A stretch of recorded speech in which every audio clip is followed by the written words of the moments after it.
आप कहते हो कि मेरी पत्नी सपना की मम्मी से बात नहीं करती। आज मैं आपको सच्चाई बताता हूँ क्यों बात नहीं करती। मेरे दोनों बेटे खत्म हुए। सपना की मम्मी आई, रात में ही आ जाती थी, सब कुछ होता था। आगरा में सबसे पहले वही पहुंची थी। मैं तो यहाँ शिवपुरी में था। मैं तो यहाँ से लगभग 3:30 या 3:30 बजे वहाँ गांव पहुंचा हूँ। मुझे नहीं मालूम है इन्होंने पोस्टमार्टम क्यों नहीं कराया, क्या नहीं किया। जब ये पहुंच गए थे तो इनको कराना था। फ्रेंड्स, एक लड़की की शादी के बाद उसका सुहागी सब कुछ होता है, पर जब वो सुहागी उजड़ जाए तो सबसे ज़्यादा तकलीफ़ उसकी माँ को होता है। जी हाँ दोस्तों, जिसने उस लड़की को पैदा किया है, पाल पोस के बड़ा किया है और शादी करके दूसरे का घर भेजा है। पर सपना के मैटर में ऐसा कुछ देखने को नहीं मिला, या फिर शायद लोगों को ही कुछ गलतफहमी हो गई, क्योंकि हालात ही कुछ ऐसे बन गए थे।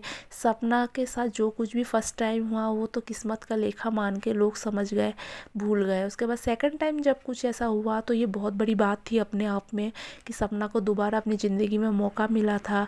और राजवीर चौधरी जैसे इंसान ने सपना से शादी करी थी। जो राजवीर चौधरी किसी और से प्यार करते थे, बट अपने प्यार की कुर्बानी दे के उन्होंने सपना से शादी करी थी, सिर्फ अपने भाई के बच्चों को अपना नाम देने के लिए।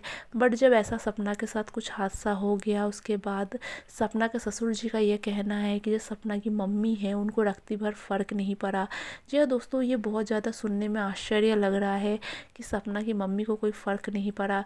आज तक हमने देखा है सपना की मम्मी या फिर सपना के भाइयों जब भी सपना के ससुराल जाते थे, पर सपना की जो सासू माँ है वो सीधे मुंह सपना की मम्मी से बात नहीं करती थी। तो ऐसे में बहुत से लोग सपना की सासू माँ को ट्रोल भी करते थे कि किस्में की औरत हो, कितनी घमंडी औरत हो, बहू की माँ का सम्मान नहीं करते हो आप, बहू के मायके वालों का सम्मान नहीं करते हो। हालांकि सपना ने तो कुछ और ही कहानी लोगों को बताई थी। बट जब सपना के ससुर जी ने अपना मुंह खोला तो लोग तो बहुत ज़्यादा हैरान हो गए कि भाई ऐसा भी हुआ था, ऐसा भी हो सकता है। जब दोस्तों सपना के ससुर जी ने कहा कि राजवीर चौधरी के साथ जब कुछ ये सब हादसा हुआ था तो सपना जो है अपने मायके गई थी, और सपना राजवीर चौधरी के हादसे के एक दिन पहले ही सपना और सपना का पूरा परिवार राजवीर चौधरी से मिलने आया था। तो ये बहुत सोचने वाली बात है कि जब वो लोग मायके गए थे तो वो लोग राजवीर